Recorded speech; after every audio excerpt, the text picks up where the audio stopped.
Hey guys, welcome back to my YouTube channel. और हम discuss करेंगे आज सीटेट का जो मैथ का पेपर होता है। आपके प्रीवियस ईयर का पेपर है मैथ का, सीटेट का, जो आपका 2021 का है।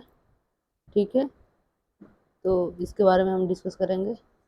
आपको तो पता ही है, मैथ में 30 क्वेश्चन आते हैं आपके। ठीक है, 30 क्वेश्चन होते हैं, जिसमें से आपके 15 पेडागॉजी टाइप का होता है और 15 आपका कंसेप्ट बेस होता है। ठीक है, जो फार्मूला वगैरह यूज़ करके हम सॉल्व करते हैं वो 15 होता है, जिसको हम कंसेप्ट बेस होता है। और दूसरा होता है 15 पेडागॉजी टाइप का होता है क्वेश्चन। तो पहले मैंने पेडागॉजी वाला सेक्शन लिया है।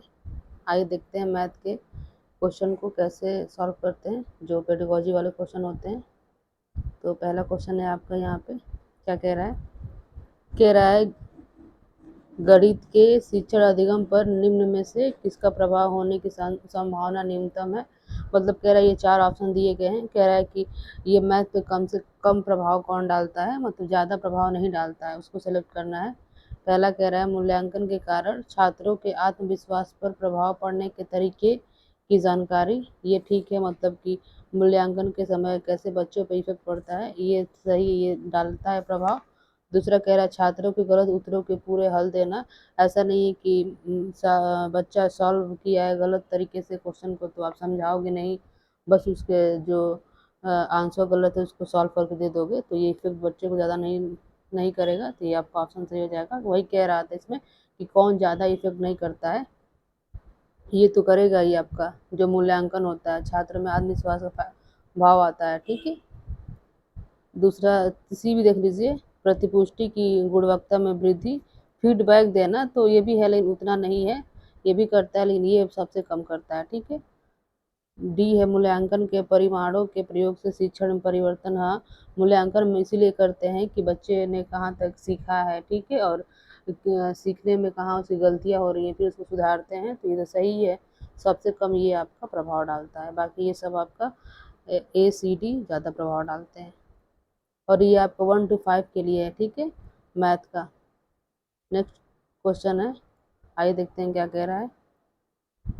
रोहित ने अनुभव किया है कि वर्ग एक समचतुर्भुज और एक आयत है। ठीक है, आयत दोनों ही है। वह वैन हीले की मानस चिंतन के कौन से चरण पे है। तो वैन हीले ने 5 चरण बताए थे आपका, एक 0 बताया था, 1 और 2, 3 और 4। ठीक है, 5 बताए थे। तो उसमें कह रहा है कि एक बच्चा है जो कहता है वर्ग को क्या कहता है, समचतुर्भुज कहता है। समचतुर्भुज क्या होता है, जिसमें 4 भुजाएं होती हैं और चारों भुजाएं बराबर होती हैं। ठीक है, तो वो आपका समचतुर्भुज होता है। तो ये क्या कर रहा है वर्ग को, कि वह समचतुर्भुज है। ठीक है, वर्ग क्या होता है, जिसकी चारों भुजाएं होती हैं, चारों भुजाएं, 4 भुजाएं होती हैं और चारों भुजाएं बराबर होती हैं। तो ये ठीक है, कह रहा है उसको कि वो समचतुर्भुज है। और एक आयत दोनों ही है। ठीक है, और कह रहा है कि ये एक समचतुर्भुज है आपका वर्ग, और एक आयत भी है। ठीक है, इसको आयत भी कह रहा है और समचतुर्भुज भी कह रहा है, तो सही सही कह रहा है वो। मतलब कि आयत भी है वो, जो वर्ग होता है आपका आयत भी होता है। तो कह रहा है कि वह वे नीले के किस मतलब कि स्तर पे है वो बच्चा।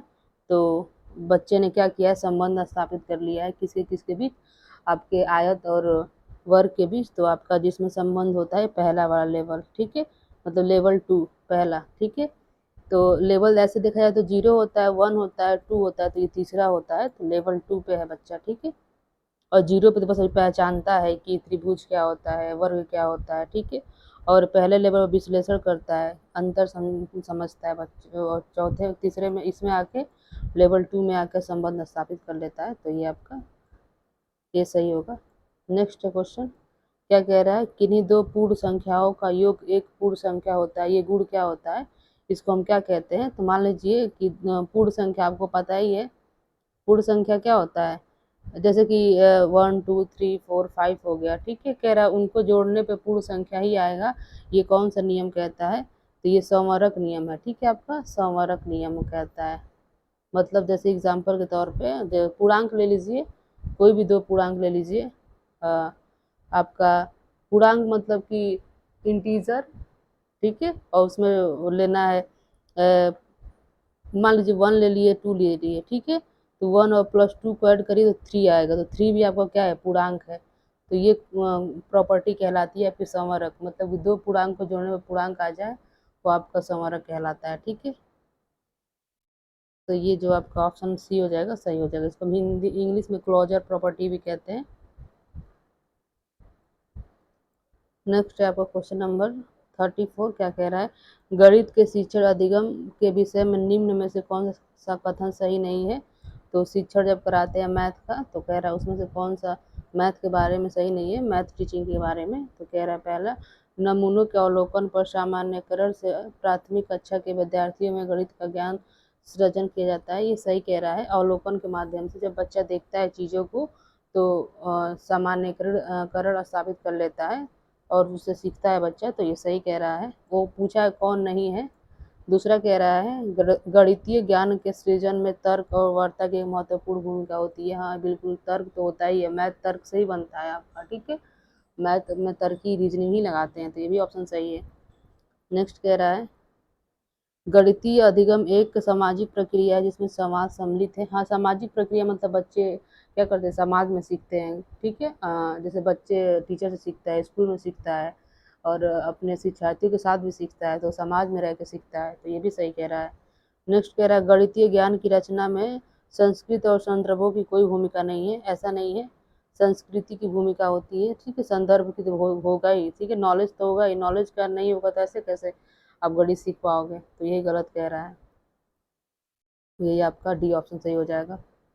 नेक्स्ट क्वेश्चन, क्वेश्चन नंबर आपका 35। क्या कह रहा है, प्राथमिक स्तर पर संख्याओं को पढ़ाने के लिए निम्न में से किसका कौन सा कथन सही है।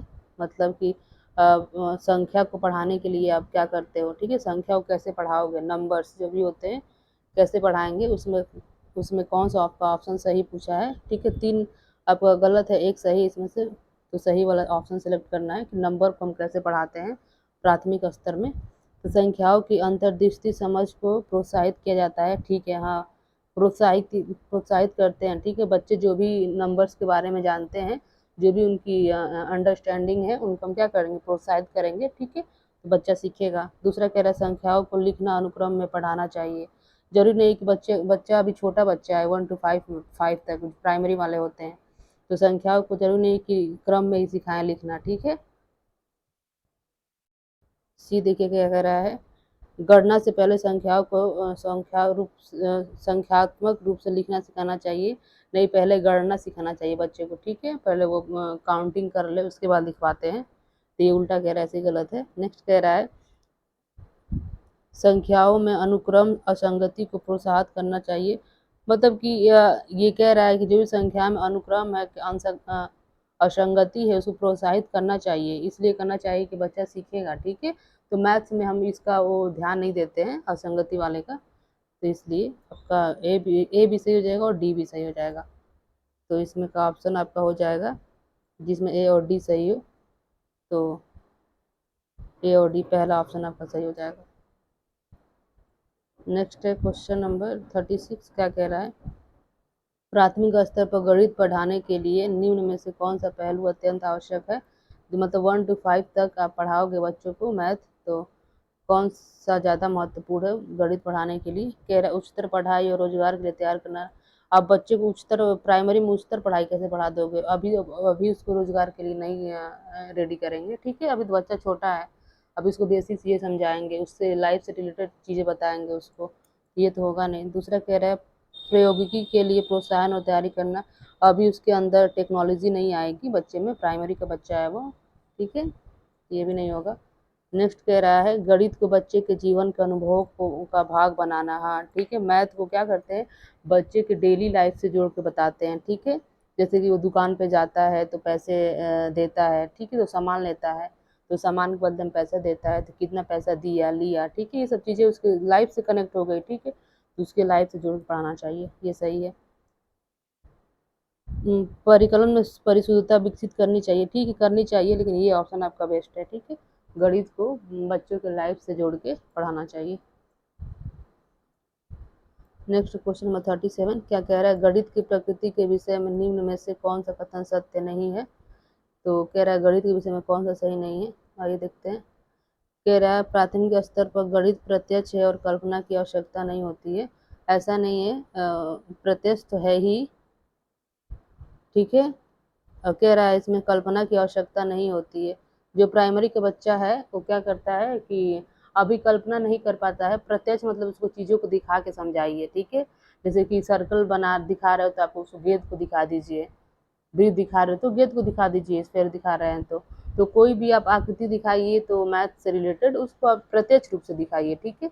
तो बच्चा तेजी से समझेगा। तो ये आपका सही कह रहा है कि प्रत्यक्ष रूप से दिखाना चाहिए। और क्या कल्पना, ये कह रहे कल्पना की आवश्यकता नहीं होती है, मतलब कि अभी छोटा बच्चा कल्पना नहीं करता है, ठीक है, उस चीज़ों को देख के ज़्यादा सीखता है। तो ये पहला सही कह रहा है। दूसरा कह रहा है गणित में विचारों के सही संचारण के लिए विशेष शब्दावली का प्रयोग। बच्चे के लिए, छोटे बच्चे होते हैं उनके मैथ से रिलेटेड शब्द यूज़ करोगे तो नहीं समझ पाते हैं, तो ये तो नहीं होगा। दूसरा कह रहा है गणित ज्ञान की संरचना में तर्क कौशल महत्वपूर्ण है। तो सही, ठीक है, ये गणित का जो ज्ञान हो उसमें संरचना संरचना में तर्क कौशल महत्वपूर्ण है, लेकिन अभी बच्चा छोटा है तो उसके लिए अभी इतना इम्पोर्टेंट नहीं होगा जितना ये वाला इम्पोर्टेंट है, प्रत्यक्ष, ठीक है, गणित प्रत्यक्ष है, ये ज़्यादा इम्पोर्टेंट है। ये भी गलत नहीं, ये भी सही है, लेकिन इसके कंपेयर में पहला सही है ज़्यादा। तेरा गणितीय संकल्पनाओं की प्रकृति श्रेणीबद्ध, मतलब श्रेणी कंसेप्ट को क्या करना चाहिए, श्रेणीबद्ध तरीके से करना चाहिए, तो ये भी सही है, लेकिन अभी बच्चा छोटा है, अभी श्रेणी नहीं कर पाएगा, तो इसका आपके लिए पहला ऑप्शन ज़्यादा बढ़िया था। Next question number 38। याद रखिएगा क्वेश्चन सीटेट में 2 सही दिए जाते हैं, कभी कभी चारों सही दे दिए जाते हैं, लेकिन आपको वही सेलेक्ट करना होता है जो ज़्यादा सही हो लगता है, ठीक है। और कभी कभी तो 2 क्वेश्चन सही होते हैं, ठीक है, 2 ऑप्शन गलत होते हैं बस। तो 2 में से जो आपका बेस्ट ऑप्शन होगा उसको सेलेक्ट करिएगा। नेक्स्ट क्वेश्चन है निम्न क्रियाकलापों में से किसी से विद्यार्थियों में त्रिविमीय विकसित होने की सर्वाधिक संभावना है। त्रिविमीय मतलब 3D, आपके 3 डायमेंशनल फिगर जो होते हैं, मतलब कि तीनों, जैसे कि आपका बॉल हो गया, बॉल मतलब स्फेयर हो गया आपका, ठीक है, इस सिलेंडर हो गया, सिलेंडर मतलब बेलन हो गया, शंकु हो गया, ये सब आपका 3 डायमेंशनल है, ठीक है। और 2 डायमेंशनल आपका आयत हो गया, ठीक है, वर्ग हो गया, आपके ये सब चतुर्भुज हो गया, ये सब आपके क्या है, 2D डायमेंशन है। मतलब कि हम बस बुक्स, जैसे कि आप यहाँ पढ़ रहे हैं, ये 2D डायमेंशन है, ठीक है, क्योंकि यहाँ 3D डायमेंशन हम नहीं दिखा सकते। व्हाइट बोर्ड पे भी या ब्लैक बोर्ड पे भी हम 3D डायमेंशन को नहीं दिखा सकते हैं। तो वो कह रहा है 3D डायमेंशन को कैसे आप मतलब विकसित कर सकते हैं बच्चों में। तो कह रहा है चौपड़ आकृतियों को पहचानना, ये ठीक है, मतलब कि जो भी फिगर होते हैं 3D वाले उनको पहचानवाइए, ठीक है। दूसरा कह रहा है आंकड़ों को निरूपित करने के लिए दंड आरेखित खींचना। तो दंड आरेख खींचना मतलब ये 2D हो गया, ठीक है, जिसमें 2 ही एक्सिस होते हैं, एक एक्स और वाई, ठीक है, और इसमें 3D में आपका तीनों आ जाता है, एक्स वाई जेड, ठीक है। तो ये वाला हम मतलब कि पेपर पे नहीं, 3D जो डायमेंशन फिगर होते हैं हम पेपर पे नहीं रिप्रेजेंट कर पाते हैं। तो ये तो गलत कह रहा है, ये तो 2D को दिखाने के लिए कह रहा है, तो ये तो ऐसे ही गलत हो गया। तीसरा देखिए एक चार्ट, संख्या चार्ट और नमूने को पहचानना। तो जो आप चार्ट पे दिखाओगे तो चार्ट में भी 2D डायमेंशन का ही फिगर बना सकते हैं, ये भी गलत हो गया। सुडोकू पहेली को हल करना, तो सुडोकू जो ऐसे आपका आता है, ठीक है, जो आपके इसमें अंक सब भरे होते हैं इसको, तो ये भी 2D होता है। तो 3D वाला ये चौपड़ जो आकृतियाँ होती हैं वो 3D आकृतियाँ होती हैं। तो बच्चों को 3 डायमेंशनल फिगर दिखाना चाहिए। नेक्स्ट क्वेश्चन 39 क्या कह रहा है, बच्चों को भिन्न की संकल्पना पढ़ाने के लिए कौन सा अत्यंत उपयुक्त है। तो बहुत सारे आपके इंस्ट्रूमेंट होते हैं मैथ्स पढ़ाने के लिए। तो जैसे कि अबेकस होता है आप गणना के लिए, प्लस माइनस गुणा भाग का, मेन तो आपका उसका प्लस के लिए होता है। तो जियो बोर्ड आपका, जैसे कि एक बोर्ड होता है और इसके पे क्या करते हैं, पट्टियाँ लगी होती हैं और इसके माध्यम से पढ़ाते हैं, तो ये नहीं है, ये भी नहीं है। आपका जो ये होता है बी ऑप्शन, विजीनियर छड़, इसकी सहायता से हम क्या करते हैं, बच्चों को भिन्न पढ़ाते हैं, ठीक है। तो ये क्वेश्चन पूछता है भिन्न वाला, याद रखिएगा। जब भी प्लस माइनस कहेगा पढ़ाने के लिए तो अबेकस का यूज़ करते हैं, लेकिन इसमें भिन्न की बात किया है तो ये आपका हो जाएगा। नेक्स्ट क्वेश्चन नंबर आपका 40 है शायद, हाँ 40 है, देखते हैं क्या कह रहा है। कह रहा है निम्न में से किसमें संख्या 3 का प्रयोग क्रम सूचक के भाव में किया गया है। क्रम सूचक जानते हैं ना, जैसे फर्स्ट हो गया, सेकंड हो गया, थर्ड हो गया, जैसे पोजीशन बताते हैं इससे। क्रम सूचक मतलब पोजीशन बनाना, बताना किसी का, जैसे कि वो क्लास में फर्स्ट आया है, वो सेकंड आया है, वो थर्ड आया है, ठीक है, ये आपका पोजीशन बताता है। तो कह रहा है कि क्रम सूचक में किस शब्द का यूज़ किया गया इस ऑप्शन में। तो पहला कह रहा है प्रत्येक समूह में 3 टीम है, इसमें सूचक मतलब क्रम को नहीं बताया जा रहा है, ये नहीं होगा। दूसरा कह रहा है इस डिब्बे में 3 पेंसिल है, ये भी नहीं, इस संख्या को बता रहा है दोनों कि टीम में 3 लोग हैं, पेंसिल में डब्बे में 3 पेंसिल है, क्रम को नहीं बता रहा है, क्रम को देखना है हमको। मैं इस इमारत की तीसरी मंजिल पर रहता हूँ, तो ये क्रम बता रहा है, 3rd फ्लोर, ठीक है, फर्स्ट सेकेंड थर्ड आता है, 1 2 3 नहीं आता, ठीक है। तो ये 1 ऐसे डिवाइड कर दिया गया है आपको, तो ये वाला आपका ऑप्शन सी हो जाएगा। ये कह रहा है दिस हैज 3 रूम्स, यहाँ क्या है 3 रूम, इस घर में 3 रूम है, तो ये संख्या को बता रहा है ना, तो ये आपका ऑप्शन सी सही हो जाएगा। नेक्स्ट क्वेश्चन है 41, कह रहा है परिमाप और क्षेत्रफल का मात्रक समान होता है, ये गलत है, ठीक है। क्षेत्रफल का स्क्वायर में होता है, आपको पता होगा, और इसका स्क्वायर में परिमाप का स्क्वायर नहीं होता है। परिमाप क्या होती है, लंबाई होती है, ठीक है। सभी मान लीजिए आयत का लंबाई होगा तो आपका ये पूरा जो भी एरिया होता है इसकी लंबाई को कहते हैं, और क्षेत्रफल स्क्वायर में होता है, तो इसका यूनिट सेम नहीं होती है। दूसरा कह रहा है किसी आकृति का आकार उसके परिमाप का निर्धारण करता है, हाँ ये सही है। जो आकृति मतलब मान लीजिए कि ये आपका वर्ग है, सॉरी आयत है, ठीक है, तो आयत का जो परिमाप होता है वो ये पूरी जितनी लंबाई होती है उसी को कहते हैं। तो जैसा फिगर होगा उसके माध्यम से आपका आकार का परिमाप निर्धारण होता है, तो ये सही कह रहा है। नेक्स्ट कह रहा है यदि 2 आकृतियों का क्षेत्रफल समान है तो उनका परिमाप समान होगा, ऐसा नहीं है। क्षेत्रफल समान है तो परिमाप समान नहीं होगा, ऐसा नहीं होता है। दूसरा है यदि 2 आकृतियों का परिमाप समान है तो उनका क्षेत्रफल समान होगा, उसी बात को उलट के बोल दिया है, तो ये नहीं होगा। नेक्स्ट क्वेश्चन नंबर 42 क्या कह रहा है, आइए देखते हैं। कह रहा है, एक मिनट, कह रहा है गणितीय पाठ्यक्रम के संबंध में शुद्ध कथन को पहचानिए। जो गणितीय पाठ्यक्रम होता है आपका मैथमेटिक्स करिकुलम होते हैं, कह रहा उसके सही, उसके बारे में क्या बताया गया, कौन सा सही है ऑप्शन उसके परिप्रेक्ष्य में। कह रहा समझ को बेहतर करने के लिए ऋणात्मक संख्याओं की संख्याओं का परिचय प्राथमिक स्तर पर दे देना चाहिए। तो प्राथमिक स्तर पर भी बच्चों को ऋणात्मक संख्याओं के बारे में नहीं बताना चाहिए, ठीक है। पहले अभी बच्चे इतने वो डेवलप नहीं हुए होते हैं कि इसकी अवधारणा उनको बताई जाए, तो अभी प्राथमिक पर नहीं बताना चाहिए। दूसरा कह रहा है क्षेत्रफल माप की संकल्पना का परिचय केवल उच्च प्राथमिक स्तर पर देना चाहिए। देखिए जिस ऑप्शन में केवल आ जाए वो आपका निगेटिव होता है, ठीक है, उसको देखते ही काट दीजिए, ऑप्शन नहीं होगा ये। तो केवल बात कर रहा है, केवल उच्च प्राथमिक स्तर पर थोड़ी करेंगे। सी देखिए बीजगणितीय विचारों की नींव प्राथमिक स्तर पर डाल देनी चाहिए, ये सही कह रहा है।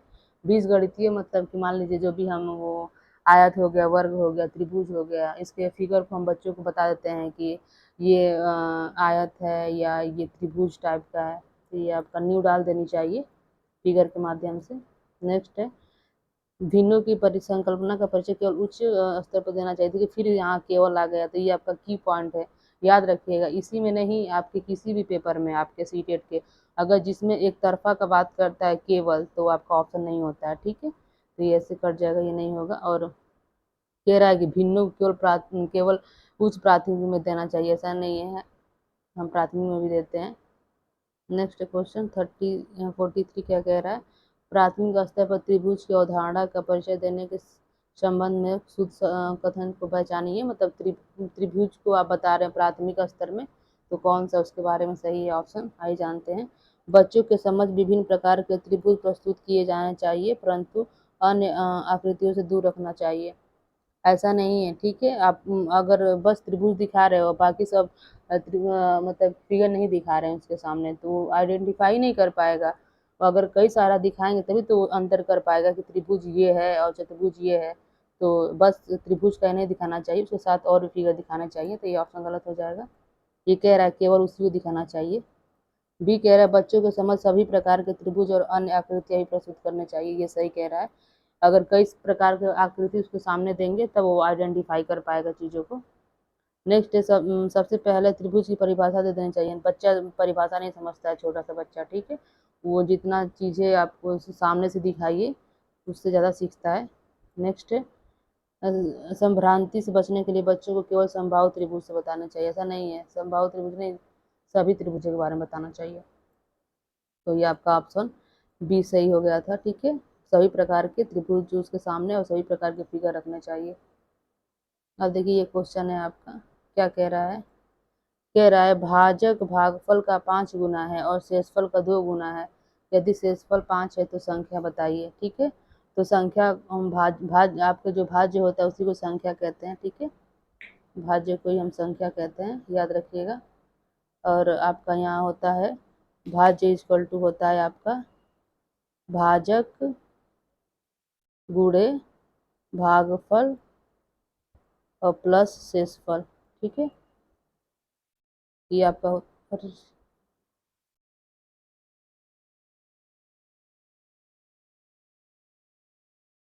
एक minute guys, sorry for disturbing. देखिए, हम ये बताएं आपको कि जो आपका भाज्य होता है उसी को हम संख्या कहते हैं, और भाज्य इक्वल टू होता है भाजक गुणे भागफल और प्लस आपका शेषफल होता है। ठीक है, ये फार्मूला है, इसको हम यहाँ पे यूज करेंगे। तो कह रहा है कि आपका प्रश्न में भाजक भागफल का 5 गुना है, तो मान लीजिए भागफल माना आपका x है। ठीक है, अ, और भाजक आपका क्या हो जाएगा 5x हो जाएगा, क्योंकि भाजक कह रहा है भागफल का 5 गुना है। ठीक है, कह रहा है भाजक भागफल का 5 गुना है, तो भागफल हमने x मान लिया है, तो भाजक का 5x हो जाएगा। और शेषफल का 2 गुना है। ठीक है, भाजक ही शेषफल का दो गुना है, भाजक शेषफल। ठीक है, शेषफल का 2 गुना है, मान लिए। कह रहा है शेषफल 5 है तो संख्या ज्ञात करिए। यहाँ रखिए भाजक, यहाँ शेषफल 5 कह रहा है इंटू 2, तो यहाँ से भाजक आपका हो जाएगा 10। ठीक है, 10 हो गया भाजक यहाँ से। जब आपका भाजक यहाँ से 10 हो गया, निकल गया भाजक आपका यहाँ से 10, और शेषफल आपको दे दिया है। शेषफल कितना दे दिया है आपका 5 दे दिया है। ठीक है, और भाजक आपका 10 निकल चुका है। तो यहाँ से देखिए, इसमें वैल्यू रख दीजिए भाजक की, तो भाजक आपका 10 निकला है, तो भाजक इक्वल टू 10 रख दिए, इक्वल टू या 5x था, 5 इंटू एक्स, तो यहाँ से x की वैल्यू निकल जाएगी, 5 दूनी 10 हो जाएगा। तो x हम क्या माने थे आपका, x माने थे हम भागफल, तो यहाँ से आपका भागफल भी आ गया, तो इसमें रख दीजिए इस फार्मूले में, यहाँ पे रखिए। तो इस पे हम डायरेक्ट रख रहे हैं, तो भाज्य आपका क्या था, भाज्य ही निकालना है। ठीक है, इसी को निकालना है भाज्य, ये वाला। तो भाजक आपका निकाले थे हम कितना, देखिए यहाँ से 10 था। ठीक है, तो 10 रख दीजिए। अगुड़े भागफल क्या है, भागफल से यहाँ से हम निकाले हैं 2, देखिए ये था 2, और प्लस शेषफल आपका दिया गया है क्वेश्चन में। ठीक है, शेषफल कितना दिया गया था क्वेश्चन में, 5, ये था आपका, ये दिया गया है। इसको सॉल्व कर दीजिए, तो 10 दूनी 20 और 5 दिया जाएगा 25। ठीक है, तो आपका 25 हो जाएगा। तो ये आपका ऑप्शन नंबर ए सही था। ठीक है, नेक्स्ट क्या कह रहा है, 5 क्रमागत संख्याओं का योग 20 है, तो प्रथम 3 क्रमागत संख्याओं का योग निकालिए। ठीक है, कह रहा है 5 क्रम से ना 5 संख्याएं हैं जिनका जोड़ने पे 20 आ रहा है, तो मान लीजिए वो संख्या क्या क्या है आपका, माना संख्याएं क्या है, 5 क्रमागत संख्या माना, ये संख्या है 5 क्रमागत, फिर से ले लेते हैं, 1 मिनट रुकिए। हाँ चलिए, माना 5 क्रमागत संख्या है, क्या क्या है वो, एक एक्स है, प्लस एक एक्स प्लस 1 है, एक एक्स प्लस 2 है, एक एक्स प्लस 3 है, एक एक्स प्लस 4 है। ठीक है, देखिए 1 2 3 4 5। ठीक है, इन्हीं का कह रहा है योग 20 है, तो ये योग कर दीजिए, योग जोड़ मतलब 20, इन्हीं को जोड़ने पे 20 आ रहा है, तो जोड़िए, एक्स को एक्स का जोड़ लीजिए, 1 2 3 4 5 एक्स हो जाएगा, 5x प्लस ये जोड़िए 1, ये 2 3 3 3 6, और 6 और 4 10। ठीक है, ये इक्वल टू आपका 20 का है, तो यहाँ से 5x, इसको 10 को उधर कर देंगे तो 10, 20 में से 10 जाएगा 10। ठीक है, तो यहाँ से x की वैल्यू आपका 5 दूनी 10, 2 हो जाएगा, x की वैल्यू क्या हो जाएगी आपकी 2 हो जाएगी। तब देखिए, कह रहा है कि अब प्रथम 3 का योग बताना है, सबका नहीं 3 का, तो प्रथम 3 का योग निकालेंगे, यहाँ से आपका हो जाएगा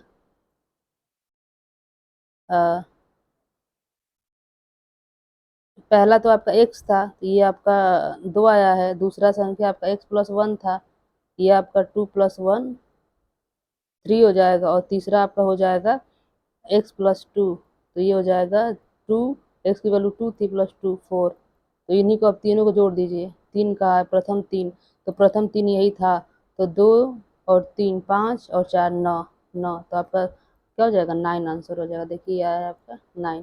ठीक है, लास्ट क्वेश्चन है आपका। क्या कह रहा है, एक वर्ग के रूप में तार 144 सेंटीमीटर क्षेत्रफल घेरती है। मतलब कह रहा है वर्ग का आपका क्षेत्रफल दे दिया है। यदि इस तार को एक आयत के रूप में मोड़ा जाए जिसकी लंबाई 16 सेंटीमीटर है, तो आयत का क्षेत्रफल क्या होगा। कहने का मतलब ये है कि आपको दे दिया है, आप वर्ग का क्षेत्रफल दे दिया है, ठीक है, और आयत की लंबाई दे दी है। तो पूछा है आपको आयत का क्षेत्रफल। तो आयत का क्षेत्रफल क्या होता है, लंबाई गुणे चौड़ाई, लेकिन लंबाई बस दी गई है, हमको चौड़ाई फाइंड आउट करना है। तो हम इसकी मदद से आयत जो वर्ग है उसकी मदद से हम करेंगे इसका क्या चौड़ाई। ठीक है, उसके बाद हम लंबाई और चौड़ाई गुणा कर देंगे, तो आपका यहाँ से आयत का क्षेत्रफल निकल जाएगा। तो आगे देखते हैं, जैसा क्वेश्चन कहा है वैसे रखते जाइए। कह रहा है कि वर्ग के एक रूप में तार 144 सेंटीमीटर का क्षेत्रफल घेरती है। मतलब वर्ग का क्षेत्रफल दिया है 144। ये हमको पता है वर्ग का क्षेत्रफल क्या होता है, भुजा का स्क्वायर होता है ना। वर्ग का क्षेत्रफल फार्मूला होता है भुजा का स्क्वायर। यहाँ देखिए तो भुजा इक्वल टू हो जाएगा आपका 12, क्योंकि आपका ये 144 किसका स्क्वायर है, 12 का। तो ये आपका भुजा निकल गया 12, भुजा का निकल गया आपका 12। और कह रहा है कि यदि इस तार को एक भुजा 12 निकल गया, फिर इसके बाद आप इसका वर्ग का आप क्या निकालिए, निकाल दीजिए, परिमाप निकालिए, परिमाप वर्ग का। तो परिमाप क्या होता है, 4 इंटू भुजा होता है। ठीक है, तो अब 12 में 4 से गुणा कर दीजिए, तो 48 हो जाएगा इसका आपका आयत, आयत निकल गया परिमाप।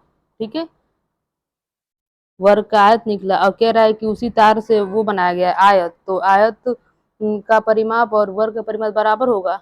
तो 48 बराबर हो जाएगा, आयत का परिमाप क्या होता है 2l प्लस b होता है ना। तो आपकी 48 के बराबर इसलिए रखे हैं क्योंकि जो परिमाप होगा दोनों का बराबर होगा, क्योंकि सेम तार से मिला है, बना है, तो तार की लंबाई ही आपकी परिमाप होती है।